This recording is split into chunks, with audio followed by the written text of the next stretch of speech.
안녕하세요. 보람찬 한 주간 보내셨으리라고 믿습니다. 오늘 12번째 이야기는 대화라고 하는 것을 주제로 해서 말씀을 드리겠습니다. 대화란 마주 대하여 이야기를 주고받음이라고 짤막하게 사전은 그 의미를 부여하고 있습니다만은, 그러나 저는 대화란 인생 그 자체라고 말씀을 드리겠습니다. 아침에 눈을 뜨면서부터 저녁 잠자리에 들기까지 누군가와 대화를 하지 않고는 삶 자체가 불가능하기 때문입니다. 또한 어떠한 대화를 어느 누구와 하는가는 행, 불행의 척도입니다. 아무리 권력과 부를 축적하였다 하더라도 그가 일상에서 정감 있는 대화를 못하고 산다면 불행하기 그지없는 사람입니다. 대화의 궁극적인 목적은 원만한 인간관계를 유지하는 것이고, 원만한 인간관계는 성공의 바로미터입니다. 세계적으로 영향력을 미치는 이 성공한 인물들의 공통된 생각은 자기들이 성공할 수 있는 요인이 인간관계에서 비롯됐다고 하는 것을 첫째로 꼽고 있습니다. 우리는 말을 자연스럽게 터득을 했지만 어떤 식으로 말을 해야 하는가, 또 어떻게 말을 들어야 하는 것에 대해서는 배우지를 못했습니다. 인생의 최초의 학교이자 최고의 학교였던 가정이라고 하는 것은 유교적인 사상이 팽배해 있었기 때문에 밥 먹을 때는 말을 하면 안 되고, 식불언, 동기끼리 말할라 치면 시끄럽다고 혼이 나고, 어른들 말씀하실 때 끼어들면 버릇없는 놈으로 치부되기가 일쑤였습니다. 또한 여성들은 시집을 가게 되면은 눈을 감고 귀를 막고 입을 봉하고 3년을 지내라고 하는 가르침을 받았고, 이 수직성과 일방성으로 점철된 어른들의 끊임없는 훈계만 있었지, 대화다운 대화는 우리 삶에서 없었습니다. 그나마 다행이라면 예절과 예의를 배우고 집안의 대소사에 대한 어른들의 가르침이 베풀어지는 밥상머리 교육이었는데, 오늘날 가정에서는 가족이 한자리에서 어울리게 하는 밥상이 사라져 버렸습니다. 각계전투죠. 어쩌다 한자리에서 식사를 한다 해도 한쪽에서는 신문 펴들고 앉아있고 한쪽에서는 휴대전화를 뒤져거리고 앉아있기 때문에 대화가 이루어지지 않습니다. 할 말을 제대로 풀지 못하니까 속이 꽉 막혀 있죠. 가장은 가장대로, 엄마는 엄마대로, 아이들은 아이들대로 참 답답합니다. 불만을 안고 있으니까 불신이 쌓여서 언쟁이 일고 갈등과 반목이 잉태돼서 만병의 근원인 스트레스와 동행을 하고 있습니다. 스트레스를 안고 있으니까 민감하게 되고, 민감하니까 과잉 반응이 나오고, 이러한 살얼음판 같은 분위기가 사회 곳곳에서 다 도사리고 있어요. 가출 청소년이 증가하고 이혼율이 높아지고 하는 것이 소통 부재의 결과라고 저는 생각을 합니다. 술 소비량 세계 상위권에 있는 것도 이와 무관하지 않죠.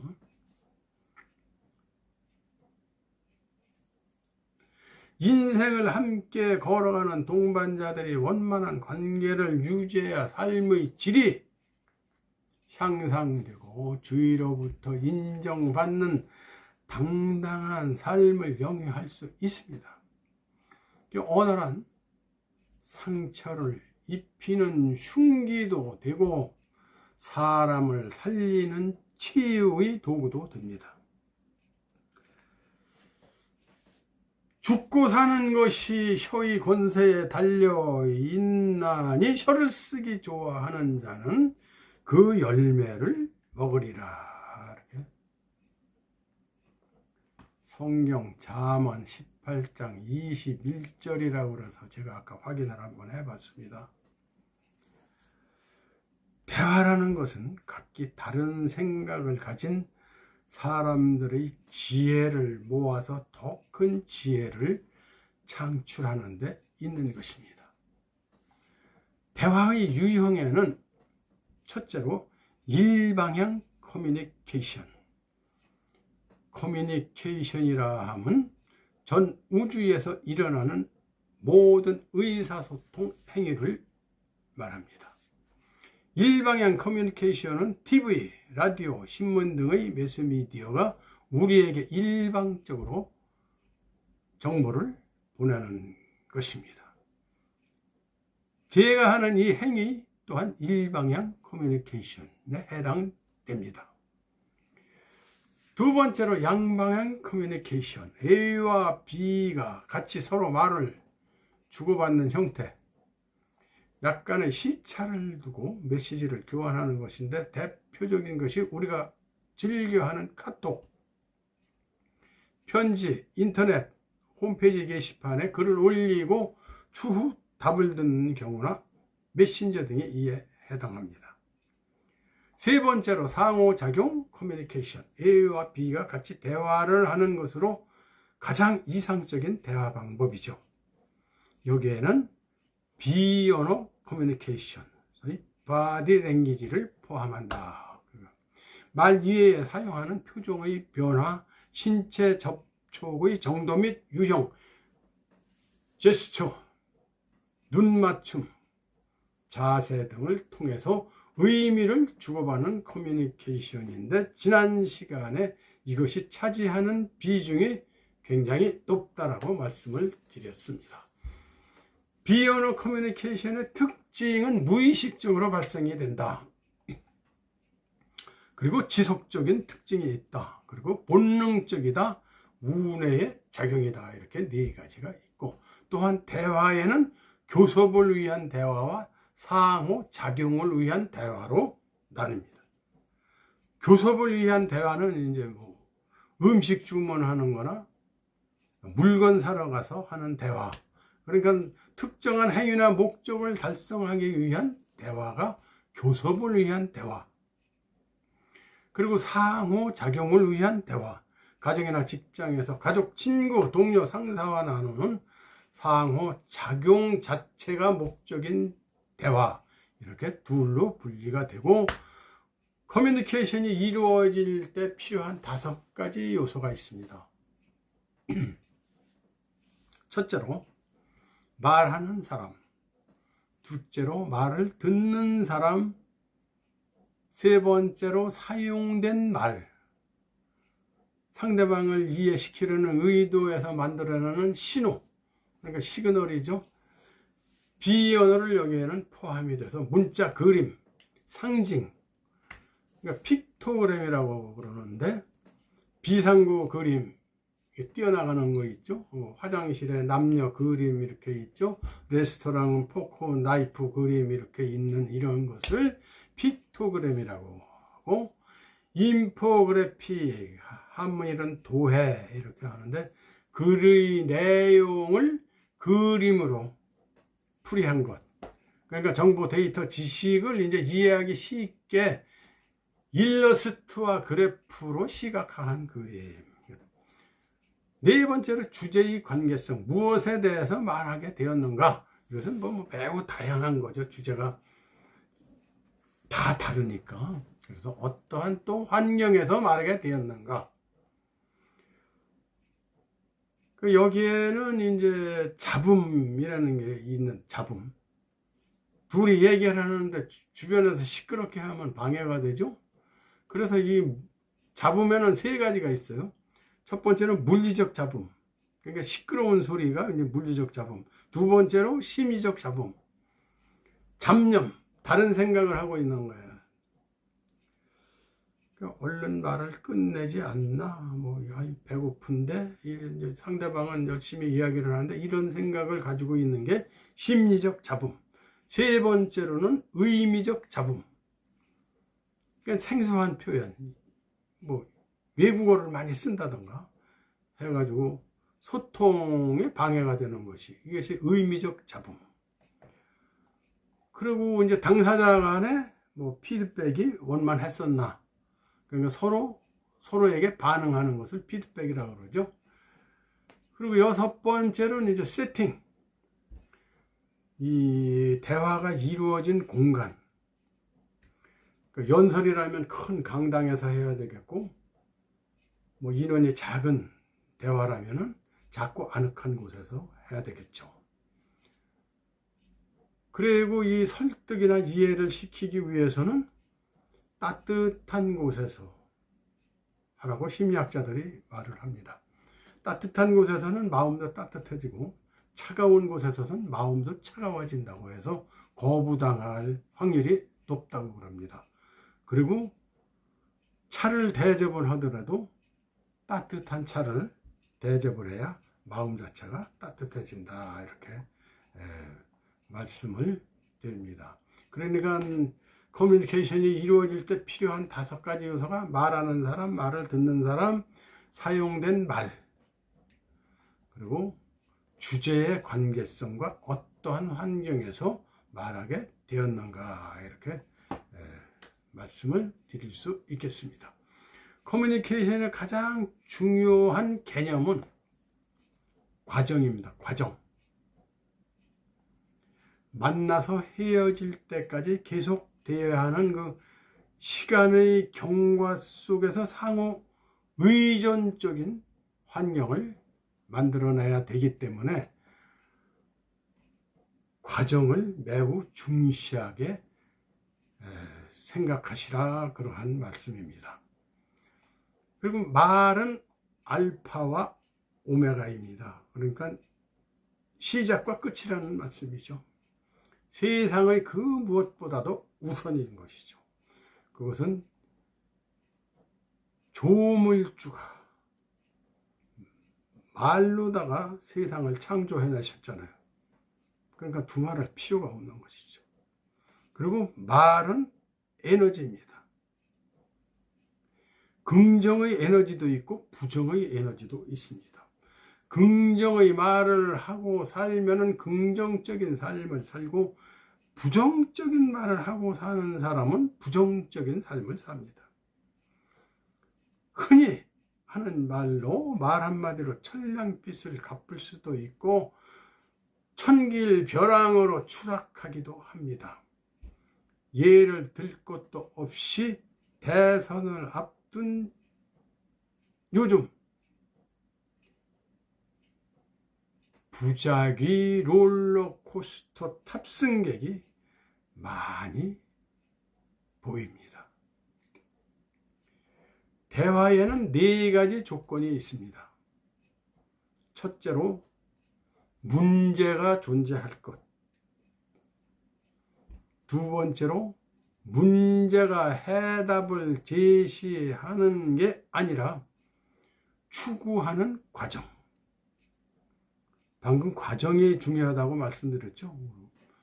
세 번째로 둘 이상의 사람이 참여를 해야 된다. 네 번째로 문제의 해답을 추구하는 대화 참여자 모두가 이성적 능력을 가지고 있음을 전제로 한다. 갓난아기와 대화는 안 되죠. 그리고 연세 높으신 치매 걸린 노인하고는 대화가 안 되는 거잖아. 그러니까 이성적 능력을 가지고 있음을 전제로 한다 그거죠. 대화를 잘하는 사람은 이제 모든 인간 커뮤니케이션의 방법을 잘 알고 응용하는 사람이라고 볼 수 있습니다. 운동에 비유하자면 이 탁구나 테니스 같죠. 화자가 말을 보내면 청자가 이를 듣고 이제 화자로 또 역할이 바뀌어야 되는 것이죠. 노련한 이 선수들은 공을 떨어뜨리지가 않잖아요. 서툰 사람들은 공주로 다니는 시간이 더 많죠. 한번 치고 나면 공 주스러 가야 되는 그러한 형편이죠.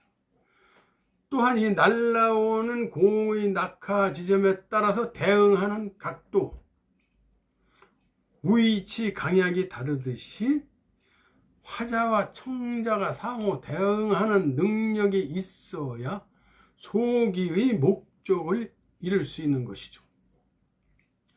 사람들 사이에 형성되는 이 수평적, 수직적 관계는 의사소통의 방식이나 태도 등에 많은 영향을 미치게 됩니다.